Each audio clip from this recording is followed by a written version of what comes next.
Hello, everybody. I know it's been about like forever since I last made a video.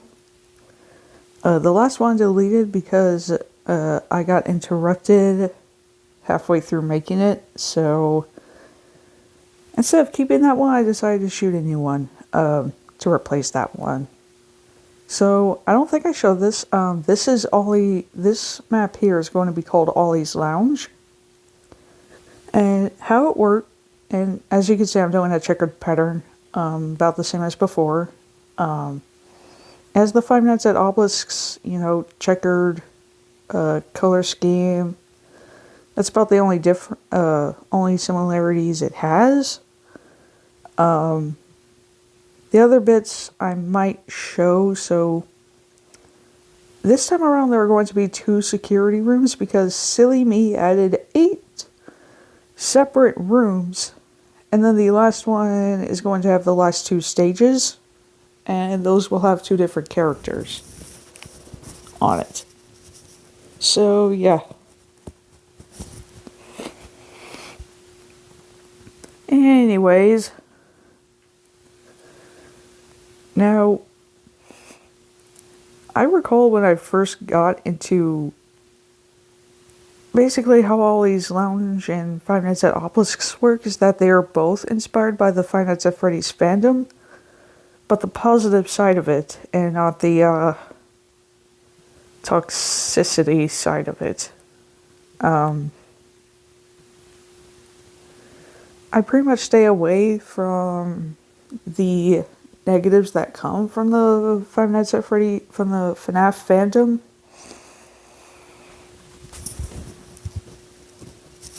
So, yeah, I tend to stay away from that side of the fandom, and I just very much, because there have been a lot of good things that have come from the FNAF games. Logan Entertainment even has done, like, his own, like, Five Nights at Freddy's inspired series called Five Nights at Logan's.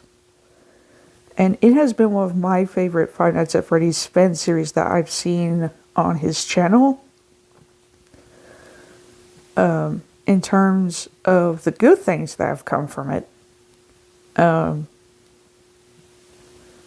Now, I will say my first exposure to Five Nights at Freddy's didn't come from Markiplier. It came from DadTDM, who reactions were really, really funny every time he got jump scared. Because, like, you all see him as a YouTuber that, like, he's supposed to be, like, a grown man that, like, usually doesn't get scared by this kind of stuff. But when you put YouTubers like DadTDM in, a scenario where they're playing a horror game and they get jump scared, and their reaction is to naturally just, like, I mean, his reactions to every jump scare, every time he got one, was so unbelievably funny that I could not stop laughing every time he got jump scared. It was that funny. His videos covering Five Nights at Freddy's, he played, I don't know how many games of it he's played now, but I think he's played a lot. And Matt Pet's theories off of that have been just about the... I've also been ways that I have... So, I'm going to be covering all of the Five Nights at Freddy's mainline games. The ones that are actually canon. So, sorry FNAF World and games like it, you will not be on this list. And also, none of the Freddy in Space games will be mentioned here either. Because, unfortunately, those games are not... I don't think they're canon. So, the plot of these... of the first 3 games, anyway, is that you... So, the plot of it basically places you in the place of a new night guard for hire. And your job is to make sure that nobody breaks into that establishment and steals or tampers with the animatronics in any way, shape, or form. However, as the nights go on, you begin to wonder, gee, I wonder what the phone guy was talking about before his pre-recorded messages end with him screaming. Ended with, yeah. So the last phone call is that the phone guy gives you, and Postra mentioned that the phone guy's name in the first game was Ralph. I don't really buy it, because in the game there's like no name that you can technically place with that he would go by, technically, if that makes any sense. Because it's like, okay, if that was his name, it would have been made canon when that first game actually originally released. So I don't really buy the fact that his name is Ralph. I do buy that it's a theory of that being his name. But for it to be his canon name, it would have to be canonically, it would have to be confirmed as canon that Ralph is that guy's name. I don't really buy it until otherwise, and I would hate to say this, and I would hate to burst the bubble on that name theory for phone guy from the first game. But the art direction that Scott Cawthon, chooses for those games is so, like the first 3 games at least, you can tell he put a lot of passion into making the first game. And it really, really shows with how these animatronics mechanics work. Now, there are ways you can sort of tell that the surface level of Freddy Fazbear's Pizza isn't really what Fazbear Entertainment would like you to think. Because at some point, there are Easter eggs that can happen depending on which nights they show up in the game when you're playing it. Well, the first game anyway, that show up that you could try and piece together exactly what took place at Five Nights at Freddy's. And on the first night, Phone Guy mentioned something that the animatronics used to be allowed to walk during the day until an incident took place that was forever known as the Bite of 87. And when Phone Guy mentions this, he mentioned that the animatronics used to be able to walk around during the day until that incident occurred. And you know what that tells me? That tells me that maybe Fazbear Entertainment didn't know which of their animatronics committed that incident. And granted, as the Night Guard character protagonist in the first game, we don't know the whole story behind the Bite of 87 either. But granted how Phone Guy makes a brief mention of that incident on your first night in the game, yeah, I'm starting to think that maybe Fazbear Entertainment is dealing with something that they shouldn't have done. It's almost like because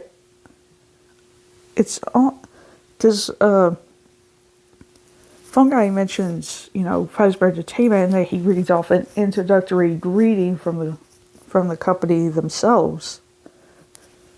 And then he reads it, and then he makes the brief mention in that introductory greeting that Fazbear Entertainment is not liable for what happens to the character you play as. They are not responsible for injury, death, or dismemberment of any, of anyone working for their company. Especially if you are a night watchman. Now, in the first game, that character we play as is named none other than Mike Schmidt. Keep this in mind, it will come back sooner or later. Anyways, after that, as the, nights go on, and keep in mind, these nights are, like, their time stamps in them are designed to make you feel like you have to actively try and survive against these animatronics. And keep in mind, these robots aren't supposed to be moving. Unless someone or something makes them move. And, there are Easter eggs that can happen that showcase, okay, these animatronics are more than just, lifeless animatronic characters that aren't supposed to technically be moving at night. Phone Guy's excuse for them moving at night is that to prevent their servos from locking up at that time. Yet, the final night he talks to our character, he starts asking us if we could just check them after our shift ends, because he starts suspecting that maybe that there might be something more to these animatronics than what they appear to be on the surface level. And there are Easter eggs of, 4 separate newspaper clippings.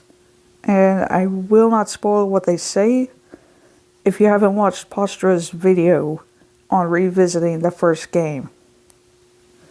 Because Postra already read off what those newspaper clippings say.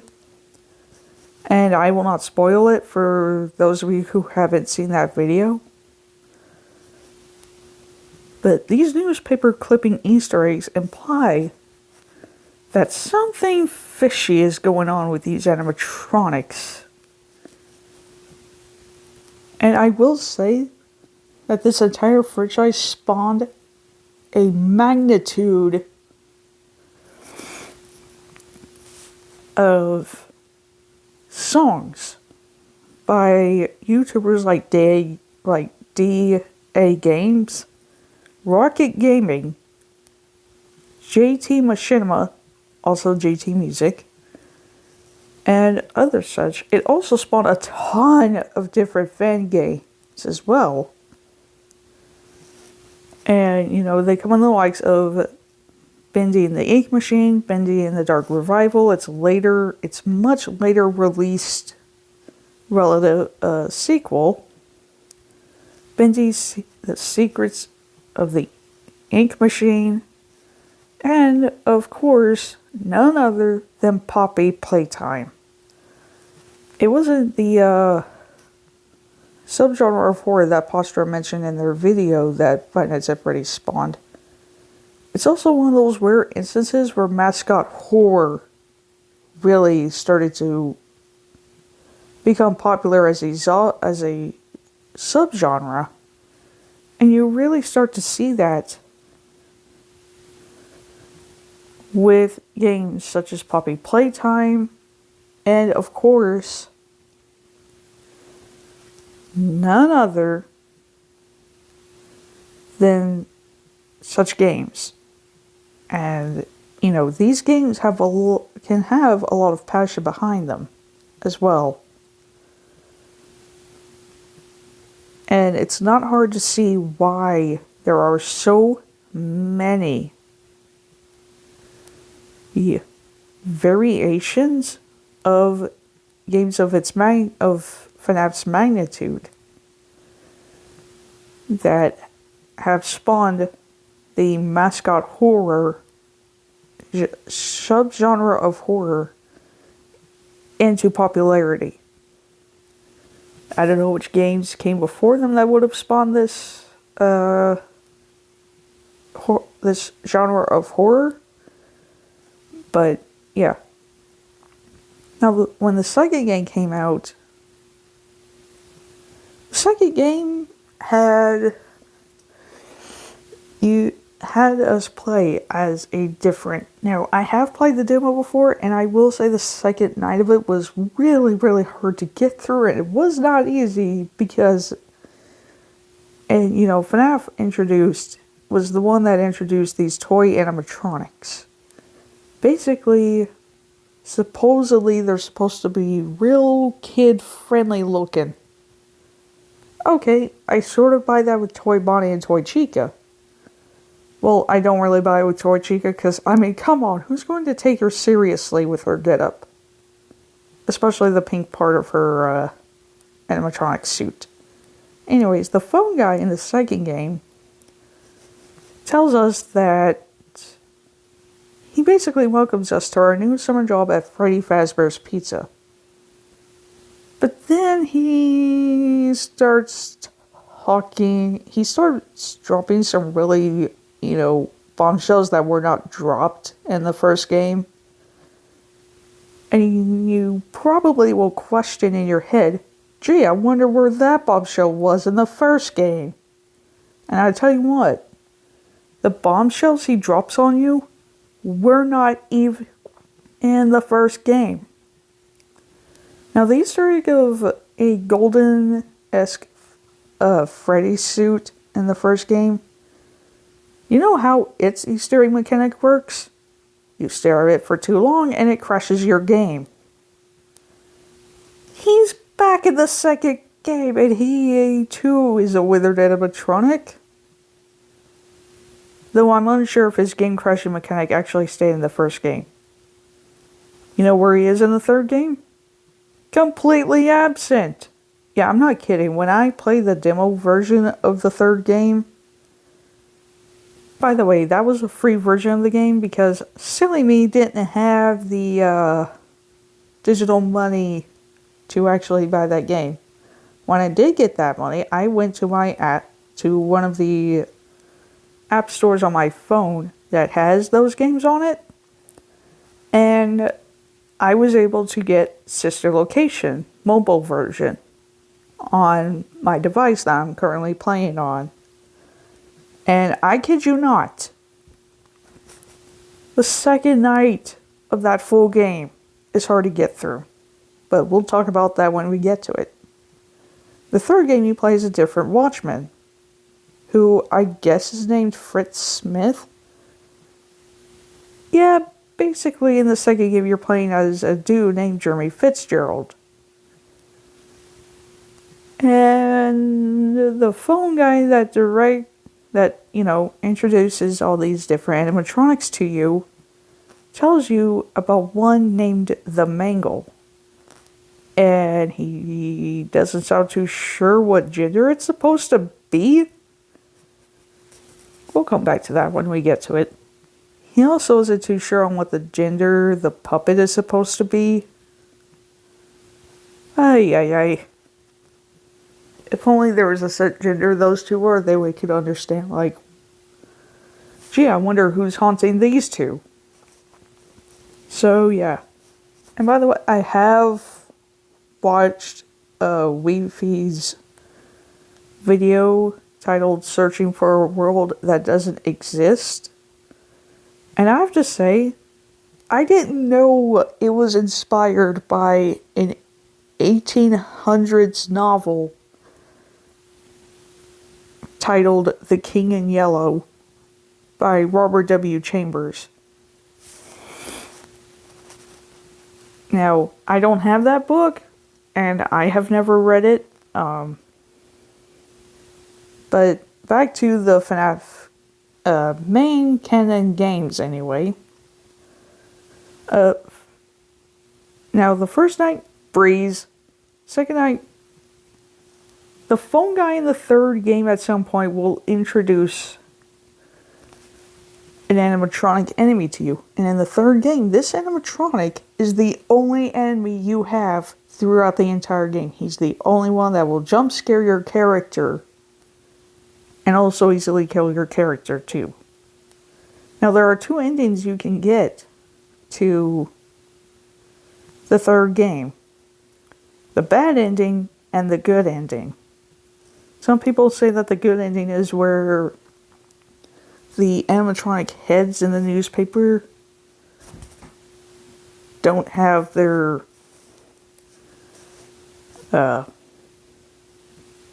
like their eyes are not lit up. They're just completely black.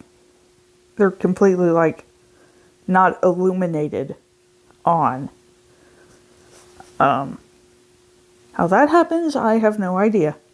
I don't know how it counts as a good ending. But apparently the bad ending is where their eyes are lit up as if the spirits within them are still trapped. And this game was well, I guess it wasn't the first to introduce 8-bit minigame like cutscenes. The second game did that. Did the same thing as well. The third game just upped it a bit because it had different ones you could play at the end of your night. And it was like you started to piece together that this purple colored man is the reason why these spirits were trapped in these animatronics in the first place. And their animatronic suits, they are lured to the back room by this guy, who then promptly dismembers their animatronic suits. When he does it to all 5 of them, however, when he does it to all 4 of them, there's a 5th one. And one of them starts chasing him around, causing him to freak out. Only for that purple guy to jump into the spring bonnet suit thinking he's won. He starts laughing maniacally until he feels something.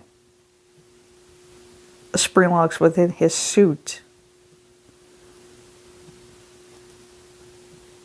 have become loosened somehow, therefore prompting his spring lock failure that then later, he's then found dead, and then I think one of the Easter egg, and I'm not really sure if it's an Easter egg, but when you finish the first game, there is a chance you could get a newspaper that talks about Fazbear Frights, which is where the third game takes place. And this newspaper will talk about Fazbear Frights burning to the ground after it caught on fire.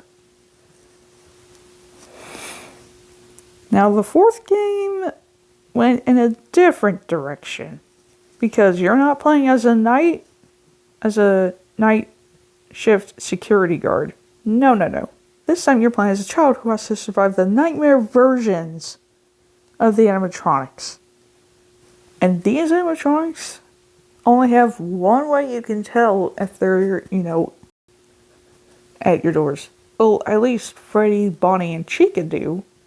Well, I guess technically Nightmare Fredbear, Nightmare Bonnie, and Nightmare Chica do. These 4 have, their set mechanics as to how you can tell they're at the separate closet doors. For Bonnie, Fredbear, and Nightmare, and also Nightmare Chica, the way you can tell they're at either, left or the right is simply by one of them being there. One way you can tell that either one is at the right one. The way you tell Nightmare Chica is there is her breathing, I guess. Now at this point, these animatronics are not, they're not voice acted. That wasn't until Sister Location.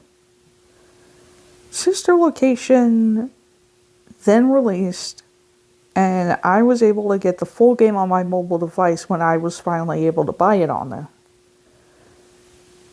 But, yeah, first night, easy. Second night, oh boy. Yeah, Sister Location introduces you playing as a different character as well. Except this time, this guy is supposed to be a night shift working technician. And there are different endings you can get in Sister Location. One is called the fake ending, and one called the real ending. The fake ending, I guess, just it really just implies what it is, which I guess doesn't really make that ending canon. I guess it's an ending that really isn't canon. The real ending, on the other hand, I believe is the one that is the canon ending to Sister Location. So, your night tutorial helper, who promptly calls himself Hand Unit, introduces the different animatronics you will need to be in charge of during your shift at Circus Baby's Pizza World. And when you try to type in the name, Hand Unit's keyboard just glitches all over the screen, making it really difficult to type. Now you may notice that the name tag taped to Hand Unit reads Mike. Trying to type it in with the glitching keyboard on Hand Unit's screen is not easy. So he promptly introduced, so after you get your name, Hand Unit then remarks that he saw what you're trying to type and introduces your character under the name Eggs Benedict. Okay. Why are we named that? We were trying to type the name Mike. So forevermore, your character in Sister Location now goes by the name Eggs Benedict. Oh boy. Oh boy. I almost would have laughed at the name if Hand Unit didn't have a glitching keyboard that was impossible to type with in the first place. But regardless, Hand Unit then introduces you to the animatronics that you are in charge of in the game. Ballora, who is a ballerina animatronic. And by the way, only her ballerinas, Circus Baby, and her Bitty Babs are the only ones that have a human-like appearance. They are not animal-based, like Funtime Foxy, Bon Bon, and Funtime Freddy are. No. Anyways, Ballora and her ballerinas, if you couldn't guess, are basically ballerina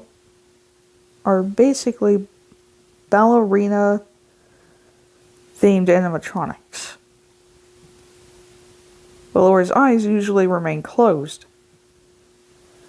And yeah, Sister Location introduced a new way to combat the animatronics to get them to where they're supposed to be. Because if you shine the lights on them on your first night, Hand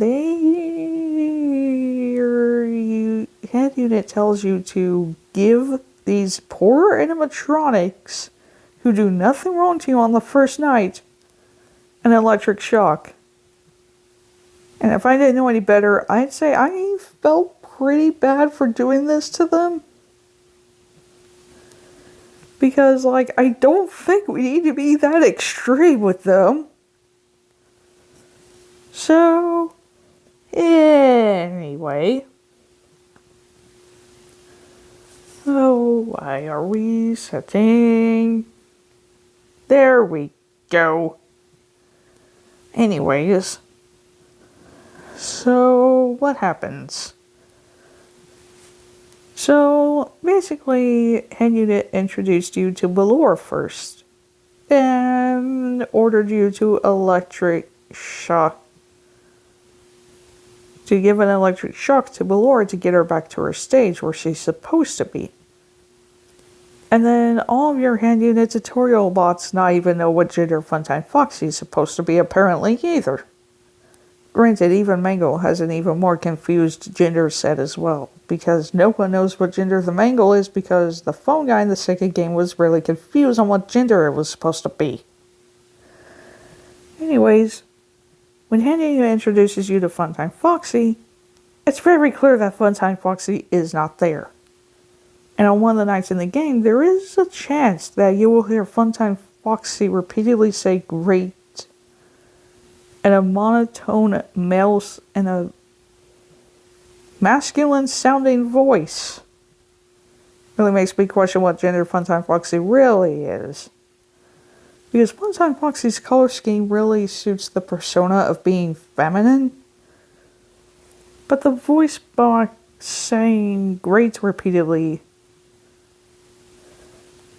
just further evaluates just what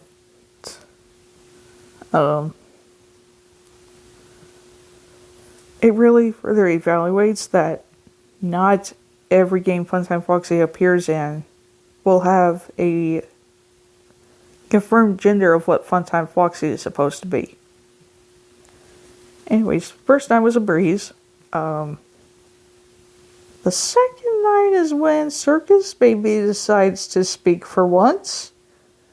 She tells you how to avoid... She starts telling you that you need to hide from the Biddy Babs. And that you're not supposed to make eye contact with them. Now on the second night, I tried my hardest at this. When I got to that night. And I failed. And got put into an 8-bit minigame cutscene with Circus Baby. And saw a mysterious girl figure walking towards her at the end of it. Only for Circus Baby's claw to come out and promptly take the girl and make her disappear? Yeah, okay, I won't lie that both FNAF 4 and Sister Location have different 8-bit minigame cutscenes that drop so many lore bombshells on you that it's really hard to count how many they have in total together. So, to save me the headache of that, I'm not going to do that.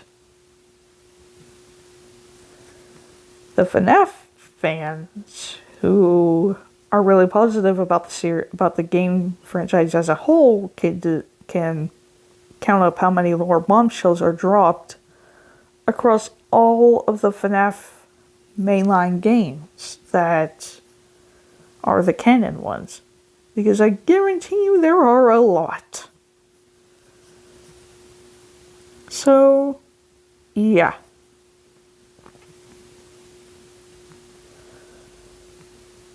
Also, I have been thinking of starting my own Minecraft map that's inspired by Indigo Park, but it will not be Indigo Park. At least as a whole, it won't be, but it will be called Orange Funhouse Park. And how it's going to work, I don't know. It'll either be an RP map or a survival horror map, or a horror map that you can play in either creative or survival or adventure. I haven't really decided yet. I might make it a creative mode horror game. Because I don't believe sticking people, in permanent adventure mode is good enough for any Minecraft adventure, in any Minecraft horror maps. And I don't approve of them permanently sticking you in survival mode either. So what I'm going to do with Orange Funhouse Park is that I might make it where you can choose whatever mode you want to play it in. I haven't really built it. I haven't really built anything of it on the world I created it on, so yeah. On the world file I have of it, I haven't really added anything of it to it yet, but I will once I figure out how I'm gonna make it into both a funhouse and a park. I haven't really figured that out yet. I will someday. Just not today. So yeah, I'm sorry for the long-winded tangent of FNAF and whatnot. So, yeah. My introduction to Phantom of the Opera happened when I was in my 6th grade years at middle school. And at the middle school I was attending, I was in a chorus class. And we were watching a Five Nights at... well, no, there wasn't a Five Nights at Freddy's movie back then. It was a Phantom of the Opera movie. It was not what some Phantom of the Opera fans criticized as the worst Phantom of the Opera movie, the 2004 version. Instead, it was the version that was aptly much better than it, because everything was smooth, the lighting and the dimming were so well done, and I didn't know what version it was. It was better than the 2004 version, I will say that much. And I remember watching it and thinking, wow, this is something I've never seen before. I wonder just where one could go to buy this. And I remember that it was, for as long as it was, runtime wise, I remember the runtime it had was as long as it was, that like we had to spend like every school day in the 4th hour just watching it in a room that we could watch it in. And when we finished it, I was completely left shocked and stunned that I could not say a word of it. But yeah, I'm sure those of us who watched it will probably recognize which version it is that I am speaking of. But yeah. So yeah. Anyways, I'm gonna end this video here. And I will see you all in the next video. Bye!